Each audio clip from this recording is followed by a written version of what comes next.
Ово училиште е подготвено и повеќе колку што треба, и инфраструктурно, и кадрово, и менаџерски. Повеќе пати го посетуваме ово училиште, дадовме големо значење на стручните средни училишта во општина Кавааци, кои ќе ги имаме две. И ова училиште, меѓутоа и Кирос Панџа Брко, заедно со Министерството за образование, се дадоа насоки во дуалното образование, се дадоа насоки во нови смерови, во фармација, во развојот на шумарството, на земјоделството, што мислам дека е правата насока за избор на ученици кои што сакаат со средностручна справа да продолжат во понатамошниот живот и да работат, и да градуваат во самото образование, меѓутоа и во нивното работно искуство. Општина Кавааци има недостаток сегаш од кадар, од стручна спрема.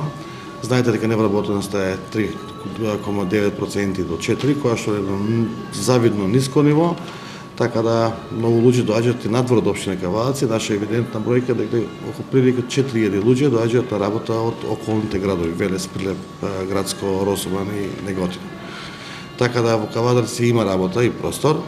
Ќе бидеме поборници економијата да расте и плативи да бидат на повисоко ниво, меѓутоа сакам да ги охрабрам сите и ученици и родители, меѓутоа и наставниот кадар, дека овие стручни училишта се подлогата на нашата иднина во цела република, затоа што мислам дека стручноста нигде нема да биде занемарена во делот на понатамошното работење во било која сфера. Ово училиште, кога дојдовме со мандат, и јас и директорот го најдовме во една така прилично лоша состојба, со многу мал број на ученици, малте не едно изгаснување на самото училиште. Сега имаме повеќе од 320 ученици вкупно запишани и во првите години во паралелките се над 86 ученици. Претходно ми се чини дека беа околу 18 ученици се вкупно запишани во целото школа. Така да имаме еден голем напредок. Тука морам голема благодарност да дадам и до Норвешката амбасада и до сите други спонзори, до Министерството за поддршка од проектите, општин да несебично го поддржува ова училиште и сите други. Меѓутоа и директорот како директор си менаџира својата функција баш во прав правец, не само во инфраструктура, него и во кадровата и во делот на наставната програма, да имаме квалитетни кадри.